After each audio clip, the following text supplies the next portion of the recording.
కావ్యకి abortion చేయించడానికి గల అసలు కారణాన్ని రాజ్ వాళ్ళ అమ్మా నాన్నకి చెప్పినట్లుగా వాళ్ళు కావ్యతో చెప్పేసరికి కావ్య కళ్ళు తిరిగి పడిపోయినట్లుగా రాజ్ కలగంటాడు. దాంతో రాజ్ కంగారు పడుతూ చెప్పకూడదు, ఈ నిజాన్ని ఇంట్లో ఎవరికి చెప్పినా వాళ్ళు కళావతికి చెప్పేస్తారు. ఫైనల్ గా ఇదే జరుగుతుంది. కడుపులో బిడ్డను మోస్తే తన ప్రాణం పోతుందని తెలిసినా కూడా కళావతి బిడ్డను కనడానికి ఇష్టపడుతుంది తప్ప బిడ్డను చంపుకోవడానికి అస్సలు ఒప్పుకోదు. నేను ఊహించినట్టు జరగకూడదు అంటే కళావతికి అబార్షన్ అయ్యేంత వరకు ఈ నిజం బయటికి రాకూడదు. ఎన్ని ఇబ్బందులు వచ్చినా ఎన్ని అవమానాలు ఎదుర్కోవాల్సి వచ్చినా సరే ఈ నిజాన్ని ఎవరికి చెప్పకూడదు అని అనుకుంటూ ఉంటాడు రాజ్. ఇక మరోవైపు హాల్లో కూడా అంతా రాజ్ చేసిన పనికి బాధపడుతూ కూర్చుని ఉంటాడు. దాంతో ధాన్యలక్ష్మి వచ్చి అక్క గొడవ జరిగినప్పటి నుంచి ఎవరూ ఏమీ తినలేదు, అన్నం తిందిరుగాని రెండక్క అనేసరికి ఆకలి మాత్రం ఎలా వేస్తుంది ధాన్యం అని బాధగా అంటూ ఉంటుంది అపర్ణ. ఉన్న పలంగా వాడింత పెద్ద నిర్ణయం తీసుకుంటాడని నేను కల్లో కూడా అనుకోలేదే అని ఇందిరాదేవి కూడా అంటూ ఉంటుంది. ఏదో పిచ్చి పట్టినట్టు ఉంది అత్తయ్య, అందుకే పిచ్చోడ్లా ప్రవర్తిస్తున్నాడు. నిన్నటి వరకు బిడ్డ పుడుతుందని మురిసిపోయాడు. మనకి ఏ రోజు గ్లాసుడు మంచినీళ్లు కూడా ఇవ్వని రాజ్ కావ్య తల్లి కాబోతుందని తెలియగానే తన కడుపులో తన బిడ్డ పెరుగుతుందని అర్థం అవ్వగానే దాన్ని ఇంట్లో పనులు చేయడం ఆపించేశాడు. అది కష్టపడితే తన కడుపులో ఉన్న బిడ్డకు ఎక్కడ ఇబ్బంది కలుగుతుందోనని తన పనులన్నీ వీడే చేస్తూ కావ్యని కాలు కింద పెట్టకుండా చూసుకున్నాడు. దానికి ఒక సేవకుడిలా మారిపోవడం చూసి ఒక తల్లిగా చాలా ఆనందపడ్డాను. కానీ ఇంతలోనే వీడిలా ఇంత ఘోరమైన నిర్ణయం తీసుకుంటాడని అనుకోలేదు అని అంటూ ఉంటుంది అపర్ణ బాధగా. దాంతో సుభాష్ని వాళ్ళ తమ్ముడు ఇలా అంటూ ఉంటాడు, అన్నయ్య ఇప్పుడు మనం ఆలోచించాల్సింది కావ్య బాధకి కారణం ఏంటా అని కాదు, ఈ సమస్యకి సొల్యూషన్ ఏంటా అని మనం ఆలోచించాలి అని అంటూ ఉంటే ఆలోచించిన ఉపయోగం లేదేమో అనిపిస్తుందిరా అని సుభాష్ అంటాడు. ఇందాక వాడు ఎలా మాట్లాడాడో అందరూ విన్నారు కదా, వాడి ఒక్కొక్క మాట వింటుంటే గుండెల్లో తూట దిగినట్లు అనిపిస్తుంది. వాడు బిడ్డను వద్దు అనుకోవడానికి కారణం ఏంటో తెలియదు, కానీ అంత కఠినంగా మాట్లాడాడు అంటే ఈ విషయంలో వాడు బాగా ఆలోచించే నిర్ణయం తీసుకున్నాడు అనిపిస్తుందిరా. ఇంకా ఈ విషయంలో వాడు తన నిర్ణయం మార్చుకుంటాడు అని నాకు అస్సలు అనిపించట్లేదురా అని అంటూ ఉంటాడు సుభాష్. ఇక మరోవైపు కావ్య తన రూమ్లో కూర్చుని బాధపడుతూ ఉంటుంది. ఇంతలో రాజ్ అక్కడికి వస్తాడు. ఏంటి కళావతి ఇంకా నిద్రపోలేదా అని అంటాడు. ఈ మాట మీరు కావాలని అంటున్నారా లేదంటే కనుక్కోవడానికి అడుగుతున్నారా? జైల్లో తెల్లవారితే ఖైదీకి ఉరిశిక్ష అని చెప్పి రాత్రి ప్రశాంతంగా పడుకోమంటే నిద్ర పడుతుందా అండి? మరి ఇప్పుడు నా పరిస్థితి కూడా అలాంటిదే కదండి. నాకు బదులుగా మీరు నా బిడ్డను చంపేస్తానంటున్నారు. ఇక తల్లిగా నాకు మాత్రం నిద్ర ఎలా పడుతుంది? నిన్న రాత్రి మీరు నాకు ప్రేమగా అన్నం తినిపిస్తుంటే నేను చాలా అదృష్టవంతురాలని పొంగిపోయాను. ఇలాంటి ప్రేమ నాకు మాత్రమే దక్కుతుందేమోనని సంబరపడిపోయాను. కానీ మీ ప్రేమలో ఇంత స్వార్థం ఉందని, మీ నటన వెనక మోసం ఉందని గ్రహించలేకపోయాను.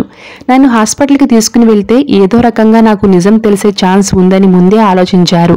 అందుకే నేను డైనింగ్ టేబుల్ దగ్గర నా చేత అలా మాట తీసుకున్నారు కదా, చెప్పండి అందుకే మాట తీసుకున్నారు కదా అని కావ్య గట్టిగా అడిగేసరికి, అవును, ఒకవేళ ఇలాంటి పరిస్థితి వస్తే నన్ను అపార్థం చేసుకుంటావని తెలిసే నీ దగ్గర మాట తీసుకున్నాను అని రాసి చెప్పేసరికి కావ్య ఒక్కసారిగా షాక్ అవుతుంది. అంటే నన్ను మోసం చేశారు కదూ, నిన్ను దూరం చేసుకోకూడదని ప్రేమతో చేశాను. కళావతి, నువ్వంటే నాకు చాలా ఇష్టం. నాకు నీ ప్రేమ కావాలి, నువ్వు కావాలి. కానీ మన బిడ్డ మాత్రం వద్దు. అంతే కదండి. ఎందుకు ఇలాంటి నిర్ణయం తీసుకున్నారు? ఎందుకు సడన్ గా ఇలా మారిపోయారు? నిన్నటి వరకు మన బిడ్డని అంతలా ప్రేమించారు కదా, ఇప్పుడు ఏమైందండి? ఈ బిడ్డ మీకు ఎందుకు అడ్డంగా మారింది చెప్పండి అని కావ్య అడుగుతుంటే, బాగా పొద్దుపోయింది కళావతి, ఇక పడుకో అనేసి కావ్య రాజ్ వెళ్ళిపోతూ ఉంటే దాంతో రాజ్ చేయి పట్టుకుని గట్టిగా లాగుతుంది కావ్య. నాకు సమాధానం చెప్పండి, ఎందుకు బిడ్డను వద్దనుకుంటున్నారు అని అడుగుతుంటే ఇక రాజ్ కావ్య చేతిని వదిలించుకుని, సమాధానం చెప్పే ప్రశ్న అయితే చెప్పేవాణ్ణి కదా కళావతి, కానీ నువ్వు సమాధానం లేని ప్రశ్న అడిగావు, చెప్పలేను. ఇక తెల్లవారి అందరూ కూడా హాల్లో కూర్చుని ఉంటారు. ఇక రాజ్ వచ్చి కూర్చుని పేపర్ చదువుతూ ఉంటాడు. దాంతో రాహుల్ రాజ్ దగ్గరికి వస్తాడు. ఏంటి రాజ్, ఎందుకింత సైలెంట్గా ఉన్నావు? నువ్వేం చెప్తావా అని ఇంట్లో వాళ్ళంతా కూడా ఎదురు చూస్తున్నారు.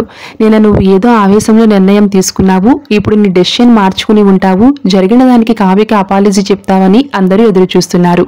అసలు నువ్వు ఇలాంటి పని చేయడానికి సిద్ధపడ్డావంటే ఇంట్లో ఎవరూ నమ్మలేకపోతున్నారు. ఒకప్పుడు నేను ఎన్నో తప్పులు చేశాను, ఆ విషయంలో ఇంట్లో అందరూ నన్ను తప్పు పట్టారు, నువ్వు కూడా తప్పు పెట్టావు. కానీ దానివల్ల నేను బాధపడట్లేదు, ఎందుకంటే నేను తప్పు చేశాను కాబట్టి. ఎదుటి వాళ్ళు తప్పు చేస్తేనే భరించలేని నువ్వు ఇంత పెద్ద దారుణానికి ఎలా సిద్ధపడ్డావు? చూడు, జరిగిందేదో జరిగిపోయింది. ఇప్పటికైనా నీ తప్పు తెలుసుకుని కావ్యకి సారీ చెప్పు, ఈ ప్రాబ్లం ఇక్కడితో సాల్వ్ అయిపోద్ది అని రాహుల్ అనేసరికి నేను తప్పు చేస్తున్నాను, నా లైఫ్లో ఏం జరుగుతుందో నేనేం చేస్తున్నానో నాకు అంత క్లారిటీగా ఉంది, ఎవరు సలహాలు ఇవ్వనవసరం లేదు, నా జీవితం గురించి నేను ఆలోచించుకోగలను అని రాజు అంటూ ఉంటే, అది నీ ఒక్కడిదే అయితే అలానే ఆలోచించుకోరా, కానీ ఇప్పుడు నీ జీవితం ఈ ఇల్లు ఇంట్లో ఉన్న మనుషులతో ముడిపడి ఉంది, నేను నమ్ముకుని నీ భార్య ఉంది, తన ఆనందానికి కారణం కాకపోయినా పర్వాలేదు, కానీ ఇలా నరకం చూపించుకురా అని అపర్ణ అంటూ ఉంటుంది. ఇప్పటికైనా నీ నిర్ణయం మార్చుకో, ఇంకా పిచ్చిదాన్ని బాధపట్టాలని చూడకు, అడుగుతుంటే మాట్లాడవేంట్రా అని ఇందిరాదేవి కూడా అంటూ ఉంటే, సరే అడుగుతున్నారు కాబట్టి దానికి ఆన్సర్ చెప్తున్నాను. ఇప్పటి వరకు నేను కళావతి కలిసి పెళ్ళైనప్పటి నుంచి సంతోషంగా గడిపింది లేదు. మేము ఒకరిని ఒకరు పూర్తిగా అర్థం చేసుకుని ఇప్పుడిప్పుడే సంతోషంగా జీవితం మొదలు పెడుతున్నాము. నేను తనతో కలిసి ఇంకొన్నాళ్లు సంతోషంగా ఉండాలని కోరుకుంటున్నాను, తనతో కలిసి బయట తిరగాలనుకుంటున్నాను. ఇలాంటి టైంలో పిల్లలంటే వాళ్ళు మాకు అడ్డుపడతారు అని రాజు చెప్పేసరికి, నువ్వు నిజంగా నీకున్న సమస్య అదే అయితే ఆ బిడ్డని మేం చూసుకుంటాను, మీరు ఎక్కడికి కావాలో అక్కడికి తిరిగి రండి, ఏం కావాలనుకుంటున్నారో అది చేసి రండి, దానికి అడ్డు చెప్పేవాళ్ళు ఎవ్వరు ఉన్నారు అంటే మమ్మీ ఒకరోజు, ఒక వారం రోజులు, లేదంటే నెల రోజులు చూసుకుంటారు అంతే తప్ప బిడ్డ తల్లి లేకుండా ఉండడు కదా అని రాజు చెప్తాడు. చెప్పు కళావతి, వీళ్ళంతా కాదు, నువ్వు చెప్పు, నేను చెప్పిన దానికి ఏ నిర్ణయం తీసుకున్నావు అని రాజ్ కళావతిని అడుగుతూ ఉంటాడు.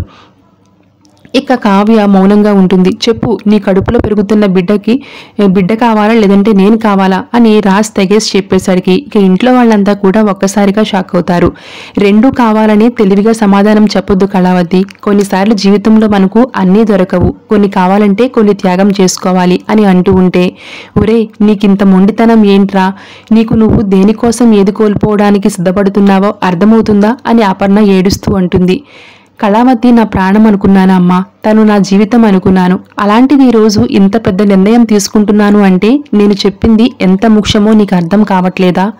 ఏంట్రా ముఖ్యం? నువ్వు ఆనందంగా ఉండడం కోసం నీ బిడ్డను చంపమంటావా? ఒకవేళ మీరిద్దరూ కలిసి ఆ నిర్ణయం తీసుకుంటే సరే అనుకునేవాళ్ళం, కావ్య వద్దంటుంది కదా అని అంటూ ఉంటే, ఎందుకు ఇలాంటి జీవితాన్ని నాశనం చేసుకుంటున్నావు అని అంటూ ఉంటే, చెప్పు కళావతి, నీకు నేను కావాలా బిడ్డ కావాలా అనేసరికి, సరే అయితే మీ నిర్ణయం మీరు తీసుకున్నప్పుడు నేను కూడా చెప్తున్నాను వినండి, నాకు మీకన్నా నా బిడ్డే ముఖ్యం అని కావ్య చెప్పేసరికి ఇంట్లో వాళ్ళంతా కూడా షాక్ అవుతారు. ఇక అక్కడితో ఈరోజు ఎపిసోడ్ కంప్లీట్ అవుతుంది. ఇక అప్కమింగ్ ప్రోమోలో కావ్య కోసం పని మనిషి జ్యూస్ కలుపుతూ ఉంటే ఇక అక్కడికి రాజు వస్తాడు. రత్తాలు, కావ్య కోసం నేను జ్యూస్ తీసుకుని వెళ్తాను కానీ నువ్వు వెళ్ళు అని అంటూ ఉంటాడు. ఇక కావ్య కోసం జ్యూస్ తీసి దాంట్లో టాబ్లెట్లు కలిపి కావ్య దగ్గరికి తీసుకుని వెళ్తాడు. ఇదిగో కళావతి, జ్యూస్ కావాలన్నావుగా, తాగు అనేసరికి, నేను చెప్పింది పని మనిషికి, మీకు కాదు కదా అంటే, ఎవరికి చెప్తే ఏమైంది, ఎవరు తీసుకువస్తే ఏమైంది అని కావ్యకి జ్యూస్ ఇస్తాడు రాజ్. ఇక కావ్య ఆ జ్యూస్ తాగేస్తుంది. ఇక అప్పుడు కళ్యాణ్ అక్కడికి వచ్చి కావ్య జ్యూస్ తాగడాన్ని చూసి ఒక్కసారిగా షాక్ అవుతాడు. మరి చూడాలి అప్కమింగ్ ఎపిసోడ్లో ఎలాంటి ట్విస్ట్ ఉండిపోతుందో.